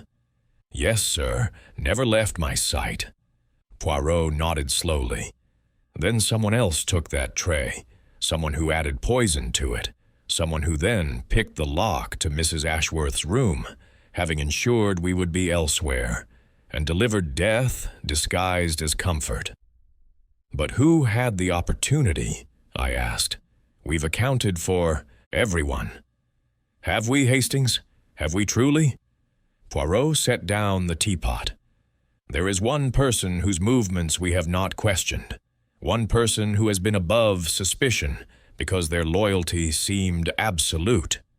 He turned to face the assembled company, and his next words fell like stones into still water. "Where is Mr. Hartley's representative? The young man who was sent to review the estate papers this morning? The one who arrived just as we were leaving Mrs. Ashworth's room?" Dawson frowned. "What representative? No one from Mr. Hartley's office came today." "Precisely." Poirot's eyes gleamed. "And yet someone was here. Someone who knew exactly when to strike, exactly how to move through this house unseen. Someone who has been planning this for a very long time." Chapter 7. Justice for the Widowed. "Mesdames et messieurs," Poirot began, his voice commanding the attention of everyone in the drawing room. "We are gathered here to unveil not one murder, but three. 3 deaths spanning 15 years, connected by a thread of deception so intricate that even Hercule Poirot nearly failed to perceive it. Inspector Graves shifted impatiently. "3 murders? We've only got 2 bodies, Poirot." "Patience, Inspector. The little gray cells, they require order. Logic. We must begin at the beginning." Poirot moved to the fireplace, standing beneath the portrait of Edmund Ashworth that dominated the room. 15 years ago, Margaret Ashworth died. Consumption, said the doctors. Mercy killing, claims Miss Prudence. But I, Hercule Poirot, I say, murder most deliberate. "I've told you," Prudence said weakly. "Margaret asked me." "No, mademoiselle. Margaret Ashworth asked nothing. She was murdered slowly, systematically, with arsenic administered in small doses over many months. The killer watched her waste away, comforted her, gained her trust, and continued poisoning her." "That's monstrous," Geoffrey breathed. "But true. The purchases of Fowler's solution, they tell the tale. Regular, methodical, signed for by P. Ashworth." Poirot paused. "But not Prudence Ashworth." Everyone stared at him in confusion. "The signature on the pharmacy records. I have examined it most carefully. It is similar to Miss Prudence's hand, but not identical. Someone was forging her signature, making purchases in her name, creating evidence that would, if discovered, point directly to her." "But who?" Prudence asked, her voice hollow. "We shall come to that. First, let us proceed to the second murder. Edmund Ashworth, 6 months ago. He had discovered the truth about his first wife's death. The investigators he hired, the evidence he gathered, it all pointed to Prudence.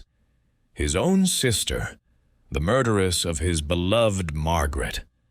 So Prudence killed him to keep her secret, Inspector Graves said. Ah, but no. Here we find the cruelest irony. Poirot turned to Prudence. You discovered Edmund's investigation, did you not? You found the folder, the accusations. You knew he planned to change his will, to expose you as a murderess. Prudence nodded mutely, tears streaming down her face. But you also knew you were innocent. Someone had framed you for Margaret's murder 15 years ago, and now that frame was tightening around your neck. So what did you do? You tried to protect your brother. You saw someone near his water glass at dinner, adding poison. You switched the glasses, believing you were saving Edmund's life. Yes, Prudence whispered. I thought they were trying to kill Edmund to prevent him from exposing me. I never imagined that the poison was meant for Edmund all along, that the killer wanted you to see them near the glass, that they counted on your protective instincts. Poirot nodded gravely. You were manipulated, mademoiselle, into becoming an unwitting accomplice. I don't understand, Geoffrey said. If the killer wanted father dead, why rely on Prudence switching the glasses? Because, monsieur, it provided the perfect additional evidence against her. She was seen near the glasses. Her fingerprints would be on both. If the murder were discovered, she would appear guilty not only of Margaret's death, but Edmund's as well. The brandy, I said suddenly. The Wednesday brandy with the crystalline residue. A prop, Hastings, placed there after Edmund's death to reinforce the illusion. The killer wanted us to believe the brandy was poisoned, knowing we would eventually discover it was not, but only after suspicion had fallen on everyone with access to the study.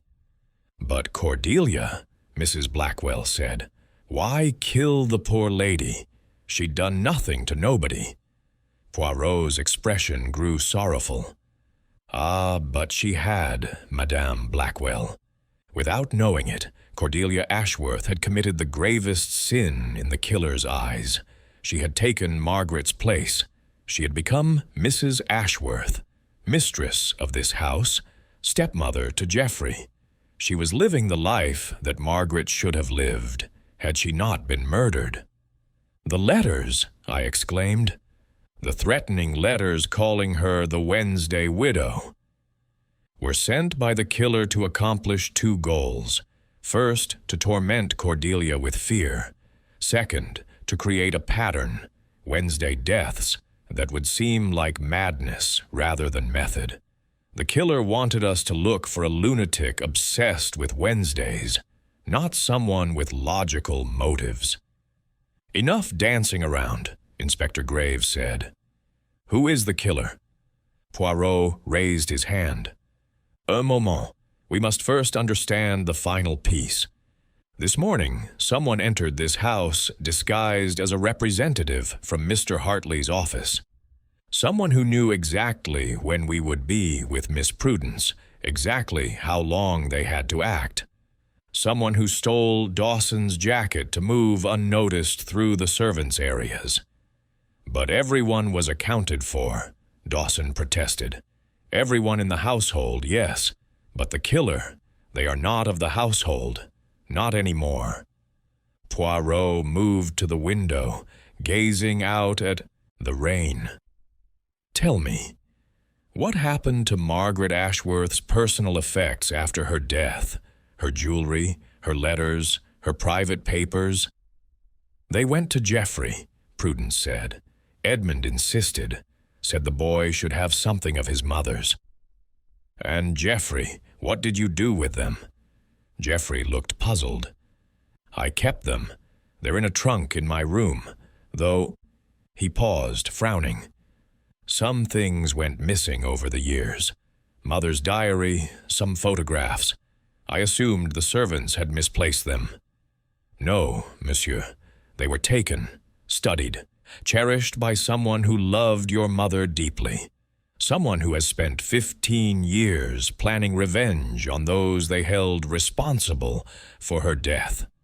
Poirot turned from the window, his gaze sweeping the room. "The killer first murdered Margaret, not from hatred, but from twisted love. She was suffering, yes, but not from consumption. She was suffering from small doses of arsenic, administered by someone who wanted to keep her dependent, grateful, needful of constant care. When she finally died, this person had lost their purpose, their obsession." "You're talking in riddles," Geoffrey said. "Who would do such a thing?" "Someone who loved her. Someone who was always near but never noticed. Someone who could move freely through this house because they had done so for years." Poirot's voice rose. "Someone who left after Margaret's death but maintained connections to the household. Someone who knew about Edmund's Wednesday brandy ritual because they had been here when it began." The door to the drawing room opened. "Ah," Poirot said, "perfect timing. I was just about to summon you." A young man entered, perhaps 30 years old, well-dressed, carrying a medical bag.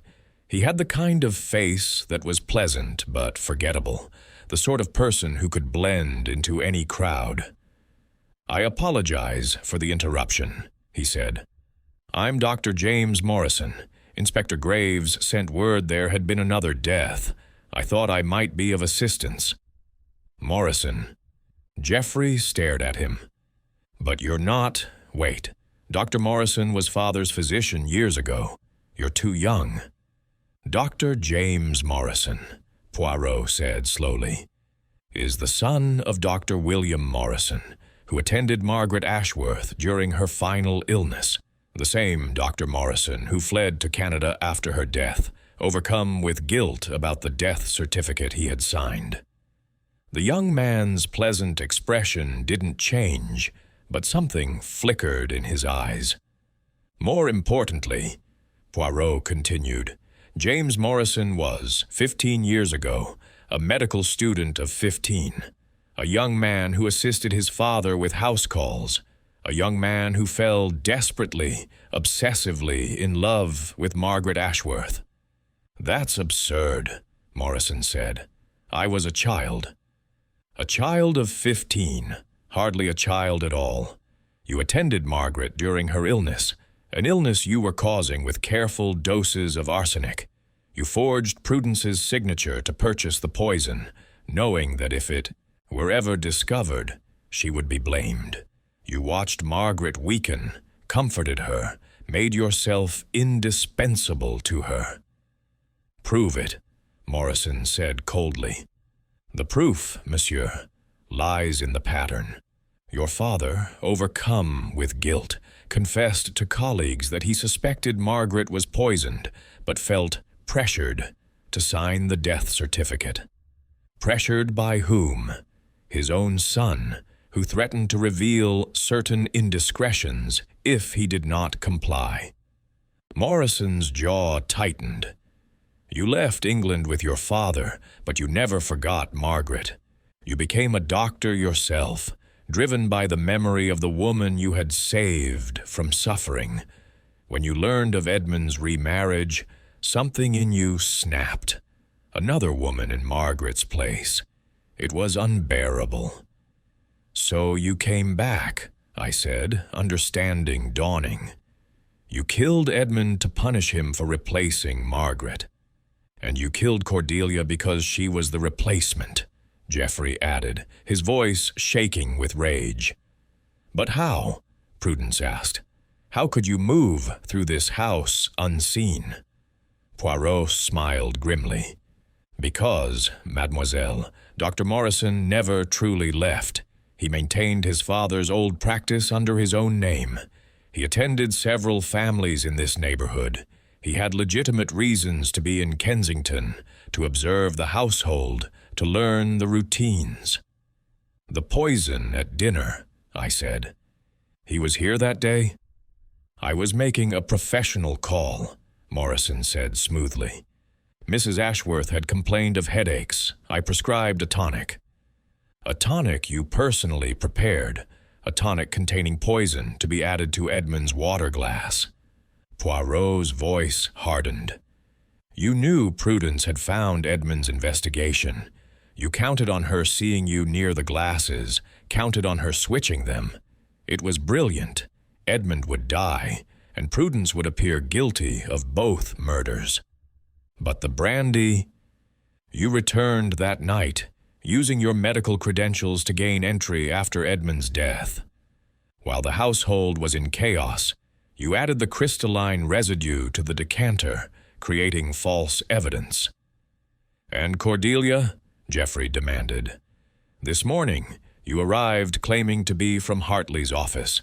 No one questioned a well-dressed professional man with legitimate business. You took the tea tray Mrs. Blackwell had prepared, added poison, and delivered it to Cordelia's room. You picked the lock, a skill learned in your youth, perhaps, and left the poisoned tea. Then you left, changed clothes, and returned as the helpful Dr. Morrison, ready to pronounce another tragic death." Morrison laughed, a sound devoid of humor. "An elaborate theory, Monsieur Poirot, but you have no proof, no witness who saw me here this morning, no evidence connecting me to the poisons." "Ah, but I do." Poirot reached into his pocket and withdrew a small leather notebook. This was found in your medical bag when Inspector Graves's men searched it 10 minutes ago. I took the liberty of suggesting they do so. It is Margaret Ashworth's diary, stolen from Geoffrey's collection. In it, she writes of the young medical student who visits so often, who brings her tonics to ease her suffering. She writes of feeling worse after each visit, of suspecting something is wrong. Morrison's face had gone white.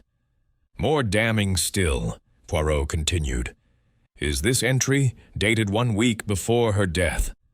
I fear James means to kill me with kindness.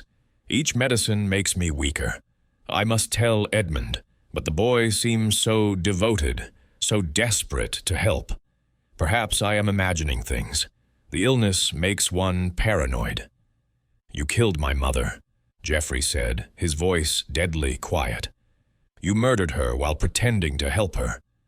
I loved her, Morrison suddenly shouted, his composure shattering. I loved her more than any of you. She was perfect, beautiful, kind, trapped in a loveless marriage to that cold businessman. I was saving her. By poisoning her slowly? She needed me. Every day she needed me more. I was the only one who truly cared for her, who understood her suffering. His eyes blazed with fanatic fervor. When she died, it was peaceful, in my arms, calling my name. Mon Dieu, Poirot said softly. She was calling for help, and you let her die. And then father remarried, Morrison continued, lost in his confession now. That shopkeeper's daughter, living in Margaret's house, sleeping in Margaret's bed. It was obscene. Edmund had to pay for his betrayal. And Cordelia, she was an abomination. She had to be removed. So you killed them both. I executed them, Morrison corrected, for their crimes against Margaret's memory. Inspector Graves stepped forward. James Morrison, I arrest you for the murders of Edmund Ashworth and Cordelia Ashworth. Morrison didn't resist as the handcuffs were placed on his wrists. He seemed almost serene now, his secret finally revealed. You think you've won, Poirot, he said, but you're wrong. I gave Margaret peace. I gave her love. That's more than any of them ever did. You gave her death, Poirot replied, and you disguised it as mercy. As Morrison was led away, the drawing room fell silent. Prudence wept quietly. The weight of 15 years of false guilt lifted from her shoulders. Geoffrey stood frozen, processing the truth about his mother's death. The servants huddled together, shocked by the revelation. The Wednesday letters, I said to Poirot.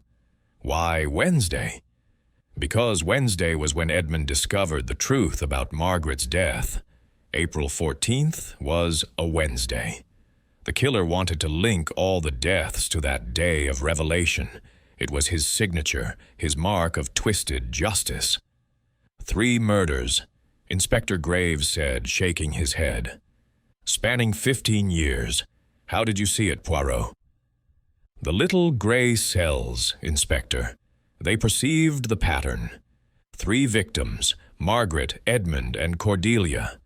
3 methods.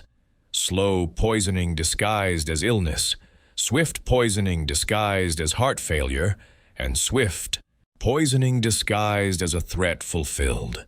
But one killer, driven by an obsession that began in youth and festered in darkness. Later, as Poirot and I sat in the back of a police car returning to Whitehaven Mansions, I reflected on the case. Morrison was only 15 when he fell in love with Margaret, I said. How does a boy that young become a killer? Obsession, mon ami, knows no age. He convinced himself that his love was pure, that his actions were justified. He created a fantasy where Margaret loved him in return, where her death was a beautiful sacrifice rather than a murder.